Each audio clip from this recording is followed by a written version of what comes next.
ganun pa rin, hindi ganun kalaki pero yung hitsura niya, ganun din ang mukha kahit maliit. Napakaganda nito. So technique nito na ginawa ni Boss Nino fuse. So ginamitan din po. Hindi ko alam ano kaya ba ito? Banyan din ba ito? Ha? Ang liliit na banyan Mamaya tanongin natin si ibang banyan to. Liliit ang daon Liliit ang daon ito. Tignan natin dito. What's up mga kabonsay? Welcome po sa channel ko guys sa Porto Disney Vlog. Part 3 po ng video natin dito para sa bonsai ni Sir Art Resurrection o mas kilala bilang The Big Man Hobby. Dito lang po yan sa Santa Maria, Bulacan. Part 3, ang video naman natin ngayon, banya naman mga kabonsay. Kita nyo ba kung gaano kalaking banya yan? Yung part 1 natin, yung mga Betang Bluebell, yung part 2 natin, yung Water Jasmine. So ito naman, malalaking banya naman mga kabosay. Awesome guys, pag natin po tayo ito, pasukin na intro. Kaya intro, pasok!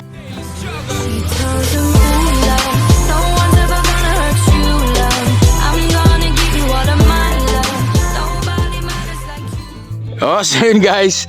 So ito po, banyan tayo, party tayo.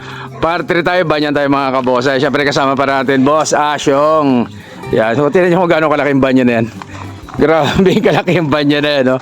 Napakalaki, napakalagos. Pero wild, para mahabol yung mga sanga. Laki, kita mo. Grabe yan. Laki ng banyan na yan mga kabosay. So hindi lang po nag-iisa, napakarami pong banyan dito. Pero iba, hindi naman ganyan kalalaki. Pero ang ganda ng project ni Sir dito. Talagang halimaw na banyan mga kabosay. So isa yan. So sunod natin itong isa na to. Yan. Ganun pa rin, hindi ganun kalaki pero ganun pa rin. Yung hitsura niya, ganun din ang mukha kahit maliit. Napakaganda nito. So technique nito na ginawa ni Boss Nino fuse. So ginamitan din po ng fusing technique ko yan mga kabosay. Ano? Tingnan nyo.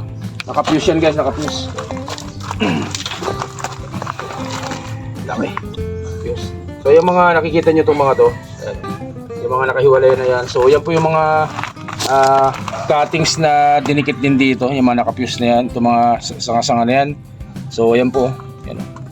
So pinuse po yan na mga cuttings din po ng banyan kaya napakaganda. Ipakita ko sila dito sa likod mga kabonsay. Ayan o. Ayan o. Ayan o. Oh, napakaganda po.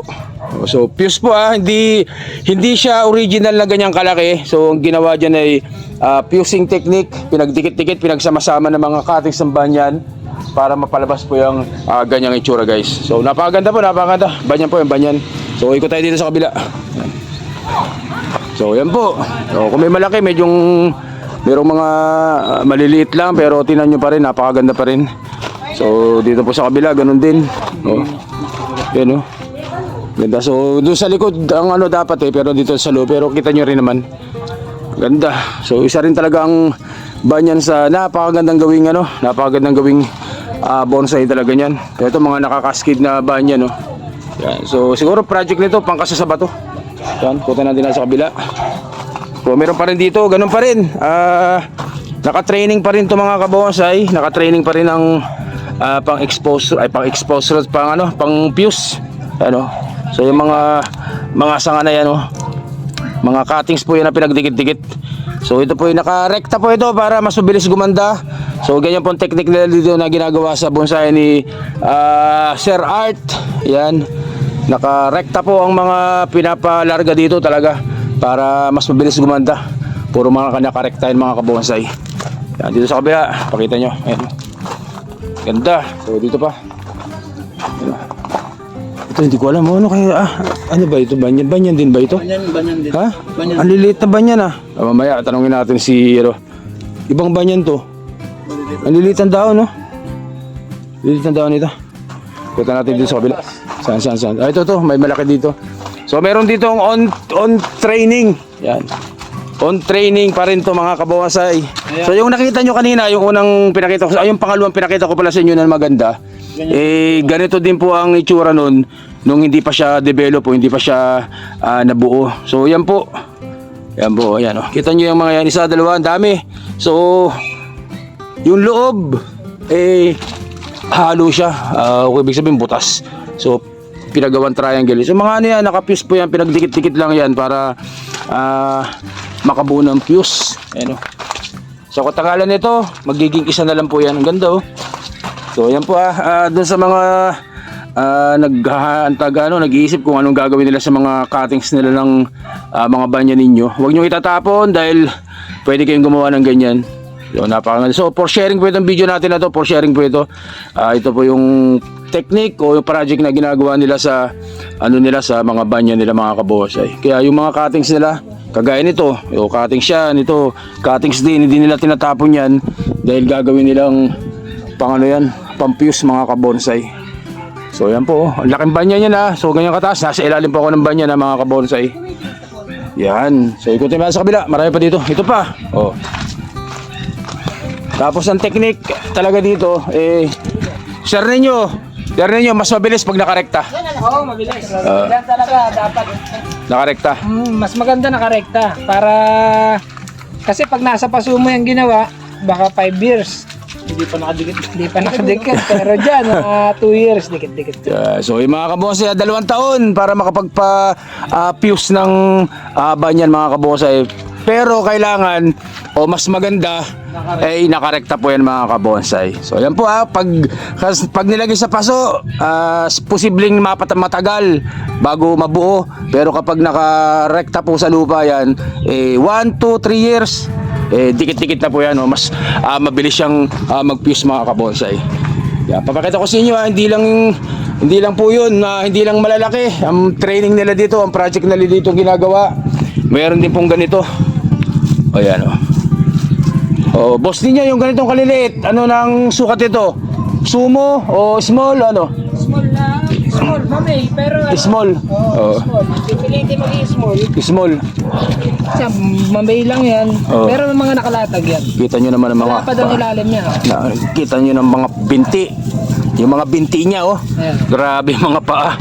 Ayan, mga halimo po. Maliliit pa lang. Alam nyo na may future talaga siya. So ayan po. Boss niyo ano ito? Cutting sa tinusok tapos sinawis lang pa. Ganun. Markot siya, markot. Minarkot ito. So mga kabosay mas maganda po ang pamarkot para mas marami ugat. Pag gagawa ka ng nebare, dapat lagi markot. Isa pa. Mas maganda yung ano yun? Pag gagawa ng Pag gagawa ka ng mga nebaring ganyan, dapat markot. Natitimbang mo yung mga paa na walang nagdudumi na. yun. Ayan, sinan mo. Kung ang project nyo ay ganito, mas magandang i-markot nyo muna. Nagkakaiba kasi ito yung jasmine, ibang process niya. Ang jasmine kasi ganyan hindi nabibiyak Ganyan ang jasmine, nakalatag lang ng ugat. Pero yung ano kasi, banyan, pwede mong biyakin. Pag apatin, ganun. Apatin, Waluhin, yan. pwede. Para mas mabilis siya bumuka. So guys, pero sabi ni boss ninyo i-markot nyo para mas maganda. Bigyan nyo ng konting effort na mag-markot guys. Ayan po. Ganda. So dito naman sa kabila. Yan. So ganun pa rin. Water jasmine pa rin pero kita nyo naman Banyan. Sorry, nalilito na ako. Banyan. Sorry, banyan. Buti na dito yan Kita nyo, ganda pa rin. So dito pa sa kabila, banyan pa rin yan mga kabonsay. Ayan So ganyan pa rin ang project nila, ganyan pa rin ang training nila. Naka-rekta pa rin. So gumawa sila dyan ng rektahan na parang bonsai flat. ano? Flat box parang flat box pero nakalagay dyan ay bonsai kaya bonsai box. Yan. So yan punong bonsai. Nakarekta pa yan. Ayan. Punong banyan. So yan po, may banyan din ditong napakalaki. Ito. So ano po ito? Fuse din sir, boss ninyo, fuse din ba yan? Fuse yan. Baka ginagawa pa lang mga pinagtapunan niya ng mga cuttings. Mga pinagsama-sama. Yung mga cuttings na walang Ayan Ayan, dikit na rin So ayan guys, huwag nyo itatapon ng mga cuttings. Pag samasamahan nyo, balang araw ay makakabuhay ng isang magandang bonsai dyan. At ito ang mga matindi. Kita nyo naman. Pag walang Ayan lalayo-layo natin para mas makita ninyo. andun ang harap Ayun nila nasa likod ang harap. Huwag yaya mo na, nakarekta na. So yan mga kabonsay yung mga project din ni boss ninyo yan. So yan itong iba na to, fuse to. Pinuser ninyo fuse. nilagyan lang. Dati ito wala. Wala yan, ito lang yan. Tapos nilagyan ng paa. Kaya naka-nibari ng ganyan. Ganda. Ito, ganun din, sir. Madali kasi mag-fuse yan kaya madaling gawin eh. Pero ito, nasa plant box lang to, nakarekta rin to. Hindi, dyan yan. Dito ginawa. Dyan yan. Dyan ko lang yan kinargahan. Wala kasi ito eh. Walang yan eh, walang paa yan dito eh. Kaya nilagyan ko lang dito. So ito, habol na ito, habol. Habol yan, pinako ko lang tapos ginawa kong ano ito? Ito. Tapos ito mga kabonsa, yung kanilang patungan, rectang training pat na rin po yan kasi yung laman nito, reverse yun, buhangin po yan. Yung mga patungan nila na yan, ano na rin po, extension pat na rin po ang kinalabasan yan. Ang ganda mga kabonsa yun. Kakatuwa. So ito ganun din. So ito yung sinasabi ni Sir Ninyo. Ito wala dati itong isang sanga na to. So ginawa nila boss ninyo pinako. Pwedeng ipako, pwedeng itali. Pwedeng itali. Mas maganda gamitin yung yung straw. Straw na tali. So ayan kita nyo yung mga yan, fuse. Ito pa, may naiwanan. Tapos ito mga kabonsai. May naiwanang tools. So yung mga tools na yan, hindi po yan sinadyang ilagay dyan. Dito to Burara lang. Burara lang yun. Burara lang po yung artist niyan, kaya naiwan po yan. Naiwan po yung naiwan yung kanyang tools. Mga cutter niya, hanggang sa tinubuo na po ng ugat nitong banyan. Ayun, nasama na sa dyan. Hindi po yan sinadyang ilagay dyan yung mga gunting na yan. So ganda rin, di ba? Pampaporma pa rin siya mga kabonsai. Ganda. So meron pa dito, ito magandang training to ni boss ninyo sa pangarap niyan. Yan. Dito, ayan Yan. Kita nyo yan mga kabonsai. Napakaganda. Mababa lang, pandak lang. Pero tingnan nyo naman kung gaano kalaki ang ang katawan. Tsaka yung latag ng mga ugat niyan mga kabonsai. Mga dati ng ugat yan na hindi na asikaso. Binibiyak na lang namin para dumami. Minumultiply sa pamagitan ng pagbibiyak ng mga ugat niya mga kabonsai. So, ayan, bagong latag ng sanga. Ayan, ganda. Yung sukat na yan, anong sukat yan kung tutuusin? Medium. Medium. Laki. Ang gandang laki ng katawan. Kami? Palapad kami. Palapad Hindi patas. Ang bonsai ni boss ninyo hindi pa taas kundi pabuka. Palapad talaga. Palapad ang gawa nila ng mga bonsai nila dito. So ang gaganda mga kabonsai So banyan po yan, banyan Huwag po kayo magtatapon ng cutting sa banyan dahil pwede pong gamitin sa pagpupuse yan mga kabonsai. So ang ganda. Yan. So yan guys. So pasilip ulit sa mga halaman Pasilip. Yan.